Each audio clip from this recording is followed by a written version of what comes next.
What is going on, y'all? Good morning. It is Monday morning. I woke up and my glucose was 101 today. I think it's because my last meal of yesterday was really high in protein. I had like 1 pound of that pork and then 4 whole eggs. So more protein than fat, so I'm not surprised that my glucose was a bit higher. I feel a bit more tired upon waking this morning, which is pretty typical for me. Anyways, that experiment's almost over. I can get close to opening or increasing the fat ratio. On a second note, headed to Starbucks right now to work on clients, and I wanted to talk about 2 things today. One is my dog's barking. Hey! Sorry about that. One is training programming. I'm kind of playing around with mixing up my training programming style, and I've been kind of doing a lot of reading of different techniques and methods, so I kind of want to talk about that.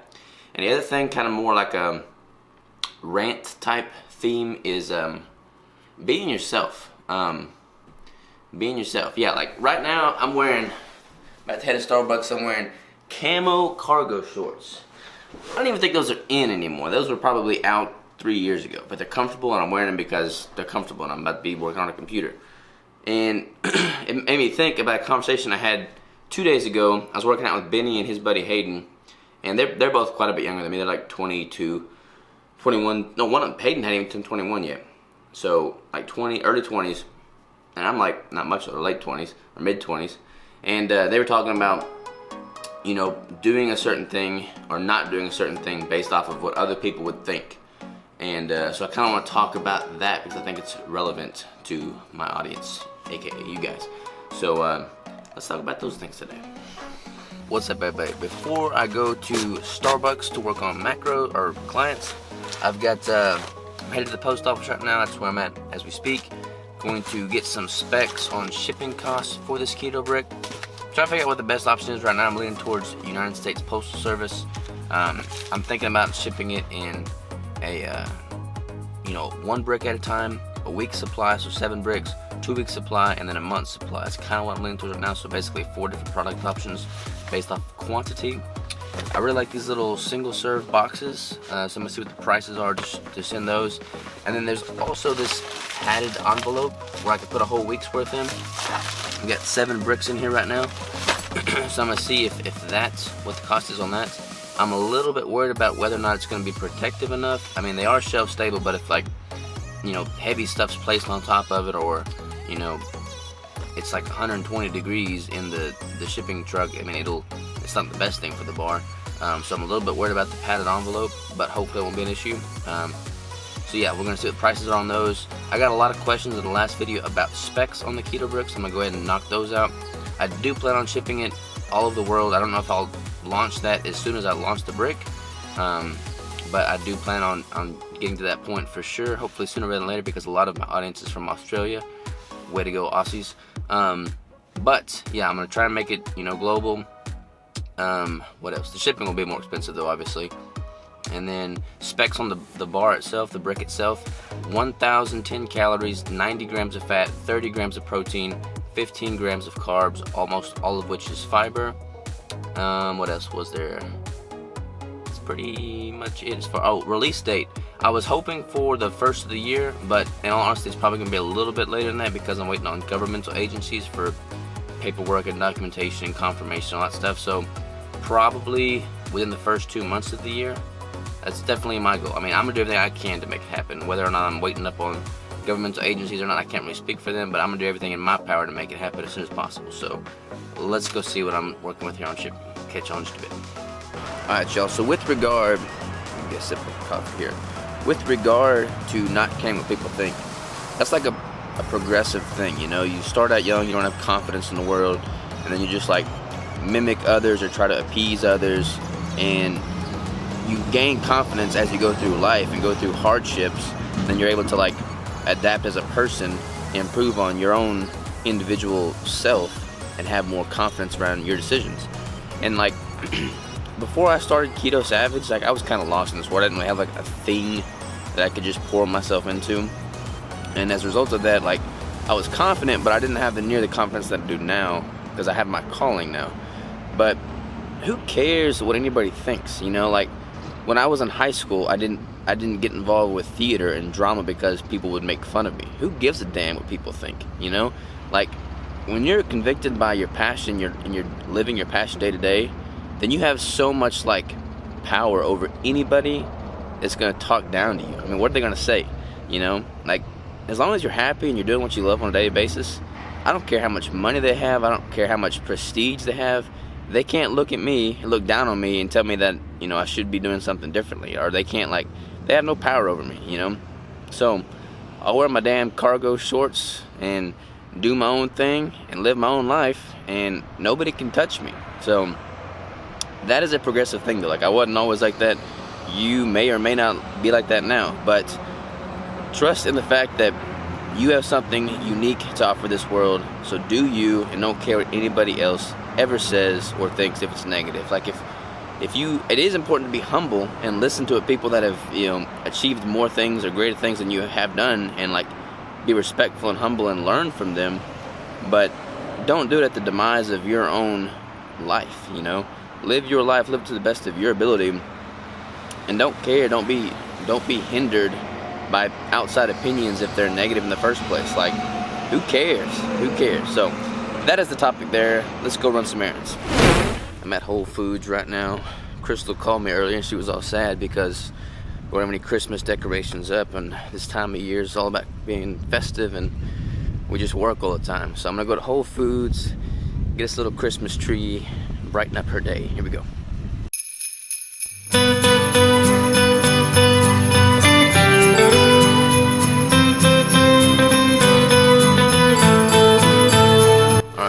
I got her a bouquet of holiday cheer flowers, and I got her a whopping tabletop Christmas tree.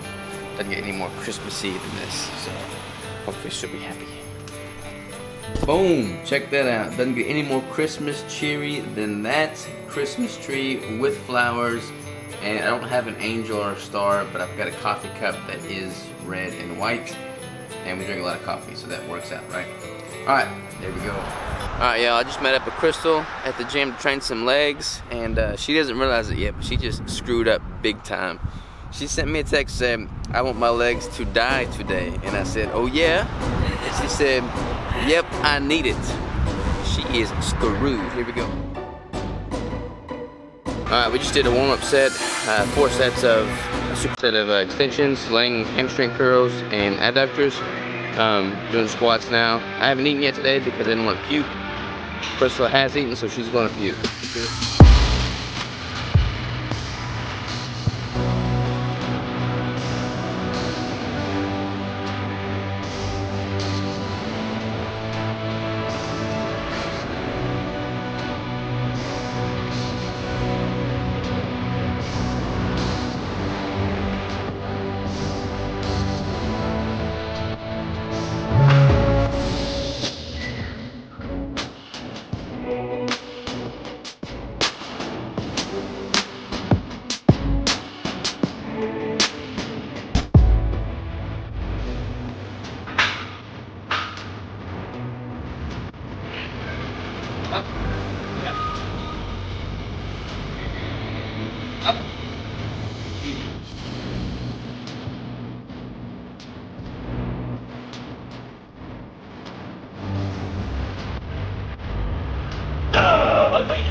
I'm doing it. I'm going for a PR. She got 455 for 2. That might be a PR. Now I'm gonna do 475 for 1. Let's kill it.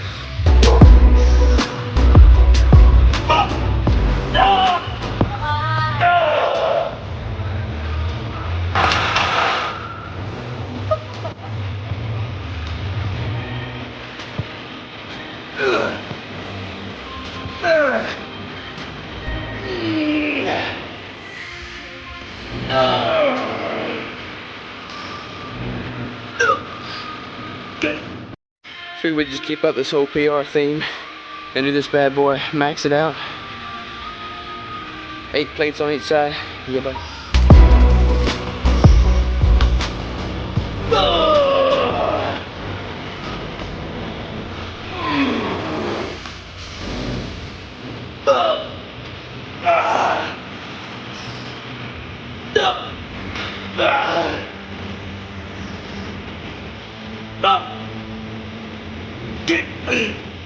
Leg press. I was going to do this for hamstrings because we've already done a lot of quad work.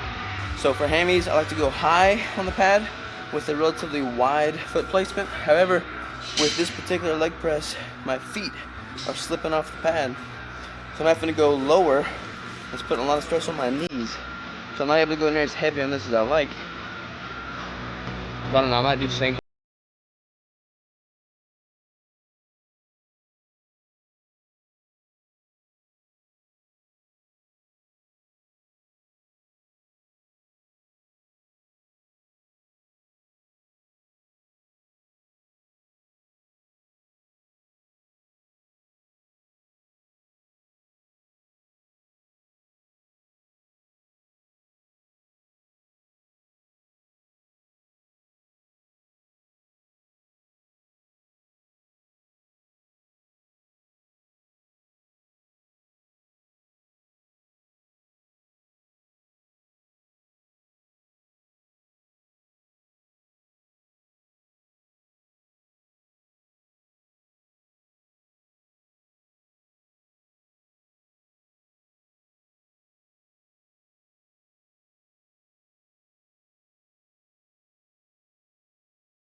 Workout is over. What do you think?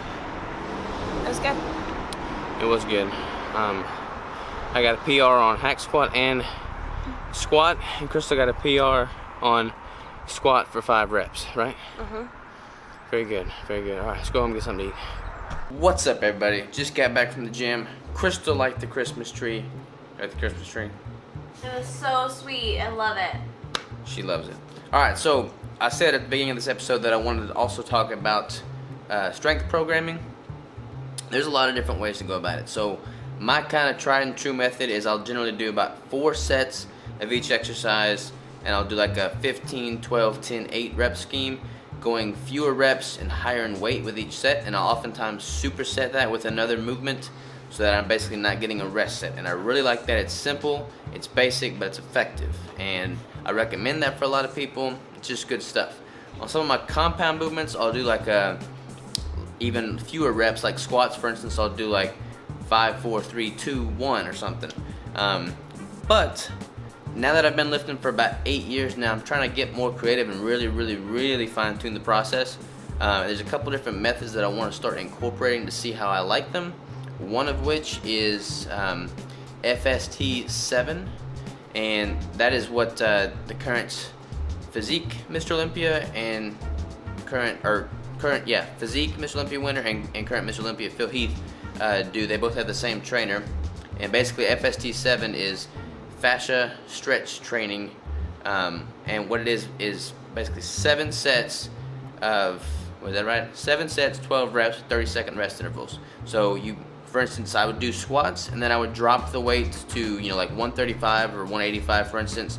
Do 7 sets at 12 reps, constant tension, and then with only 30 seconds in between sets. And basically what the whole point of that is to engorge the muscles, engorge the muscles full of blood and stretch that fascia tissue, hence creating growth. So I've played around with that in the past. It's hard, I like it. Luke. But I like it a lot. It's good stuff. Another one, which is totally contrary to that, is Dorian Yates' blood and guts style training. And basically what that is you have like 1 or 2 working sets. So you like have a warm-up set, several warm-up sets, and the actual working set is between 8 and like 10, 8 to 12 reps, but it's just like all out maximum intensity, minimal volume, maximum intensity. And the whole theory behind that is you just go and you push until your body cannot push anymore, and basically muscle growth is your body's response to stress. So by stressing the body like that, high intensity, heavy weight, you're going to cause growth in the muscle. So both very contrary. I kind of want to play around with both, kind of do a combination factor and do kind of like, 1, 2, 3 sets of really freaking to failure high intensity, and then follow it up with, a much lighter FST7 style set. Now, I generally don't like the combine two things and get the best of both worlds principle. That's kind of what cyclical ketogenic diet is. You want to have, or targeted ketogenic diet, you kind of want to have like best of both worlds, carbs and keto, and you wind up getting crap. So that might be the same case with combining both of those, but I want to kind of experiment around with it and see what happens. So yeah, there's some of my thoughts on camera for you. Now we're going to take these dogs for a walk. Let's do it.